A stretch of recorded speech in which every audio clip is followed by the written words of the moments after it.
This is a heater cable for a Vanagon, an air-cooled Vanagon. And it's pretty long. It's got a tube on it. You see there's oil coming out of this end. That's actually WD-40 because I put this hose over the front and I clamped it and I filled this with WD-40. And eventually it comes out the end. So I know it's definitely lubricated. You could put some engine oil in there too. I've done that. I've put everything in. You could put brake cleaner in it, whatever it takes to get it to move again. You could do the same thing on a bay window bus while the stuff is still these are still in the car if they're sticky. The new ones, the fakes, they move pretty easy. But if you have originals, which there's some out there, you know, and you could do it to a new fake too. I haven't checked one once in a while. I've seen some pretty sticky ones. But this is a way to get it so it really moves. You fill this hose up with your lubricant and you wait until it comes out the other end. And it works on all the bay window cables. But the thing about this is while you're handling this, what you have here is a part to fix all the other cables on the car. I mean, you're going to imagine you're doing a Carmen Ghia back hood and you buy that plastic hose and it just doesn't work. You fiddle with it, you just can't make it work. And then wait a minute. This struck me one day because I was using like a steel tube to fix for the Bowden tube for a Ghia back hood. And then I was doing the front hood on the same car and I'm like, here we go again, let's test the plastic. And I went, wait a minute, and I got a bunch of bus heater cables. Bay window bus heater cables. There's your tool, there's your materials to make any Bowden tube cable assembly on the car. Now, the ends, can be an issue. The bugs, like a 68, I think they have the knobs in the dash for the ventilation, you know. But I've fixed those up with it. I can't remember what the ends of those things are like, but you can always figure out a way to attach this stuff. But you have the raw materials. You buy a bus cable, you can do a whole Ghia, you can do the front of a bug with a Bowden tube that really works instead of that plastic stuff that they sell now. The reason that the plastic stuff doesn't work is because it's too weak. It compresses when you pull it. It's just too plastic.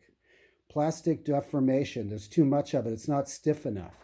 And so you can use a metal pipe and shove it through, like a Ghia, for instance, the back hood, and get it through there. I've done it a couple times. But then the same car I was fixing the last one on, I had to go buy only stainless. That's all they had. It was $50 just for that. The last time it was normal steel, it was like 20 for like 15 feet or whatever it was. And so when I was doing the front of that Ghia and I tried the plastic and it didn't work, I go, wait a minute. I was thinking there's got to be something else. I'm not going to go buy more tube for this. And then it was like, this is perfect. This is the perfect set of materials that you need to fix any Bowden tube cable assembly on a bug. And when I say Bowden tube, it's a thing, but it has to do something. And so the way you learn what does a Bowden cable do? It maintains a particular radius or length. But the way to see every Volkswagen has one of these except for automatics. Just look at the Bowden tube for the clutch cable and you'll see how it's got a bend to it. And that's the whole principle. The Bowden tube is longer than the distance it goes between. Okay, I mean, I don't know how you would measure that in some cases. Where would the actual path of measurement be? I don't know where it would be. But that's why they work. You got to have some preload on the tube. You can do the same with an accelerator cable. You can buy this stuff at Home Depot, and it's for the Bowden tube for your accelerator cable. And you have them. I've seen so many don't fit right. Okay, they're too long, they're too short, they're too this. But what you can do is if you make this, if you're hooking up dual carbs, and the cable's too long, you put this, let's say, has an existing Bowden tube in it. So your cable's too long. What are you going to do? You're going to cut it and buy one of those dumb adapter things? Are you going to have a cable manufactured for it? Are you going to try and do something? I don't know what you do. What you do, imagine you have an existing Bowden tube on there and the cable sticks just past the point on the connector. If you tighten the connector, it's on the cable itself. You use this and make it longer. Your radius that the path is longer. It's going to be longer than your existing Bowden tube, assuming you have one.